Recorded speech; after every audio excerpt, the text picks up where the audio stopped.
And today we are in Acts chapter 2, verse 15 to 21 in our daily patterns. Now, in the story that we read today, it's about when the disciples gather together and work out what to do about Judas. You might remember in the story, Judas was the one who betrayed Jesus.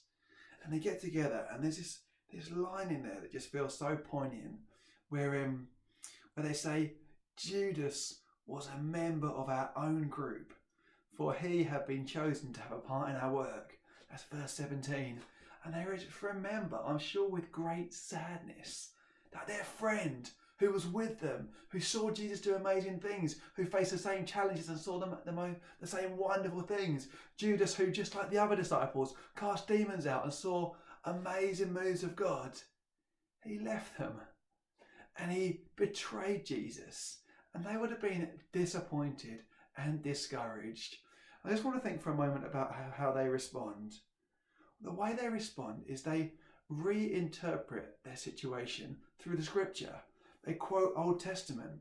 In the book of Psalms they quote in verse 20 and 21 about and they reapply that to Judas, and it gives them hope for their situation. And I think it's quite a helpful technique for us. In fact, it's a brilliant technique for us to reinterpret our situations through scriptures. So that maybe you're feeling stuck at the moment and you're not doing the things that you want to be doing. There's been limitations put on you.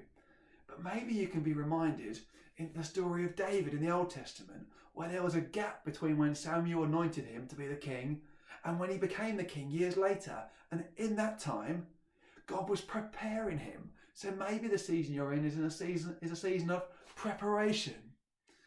Or maybe right now you're feeling alone and you need to be reminded of the words of Hebrews 13. That's where God says, never will I leave you nor forsake you. Actually, I'm not alone. God is right here with me. Or maybe now's a funny old time facing all sorts of temptations when you're in your home on your own. And it's helpful to be reminded of the stories in the Gospels where Jesus was tempted. But Jesus grabbed some scriptures that spoke words of life into a situation.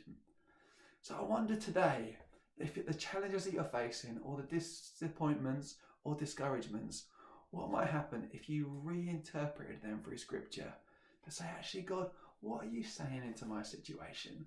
Where can I find hope? How might my story be changed a little bit, tweaked a little bit by what's in this book where you speak to me? What might happen if we reinterpreted our situation through scripture, found our place in God's story, and saw how even our difficult situation God might use?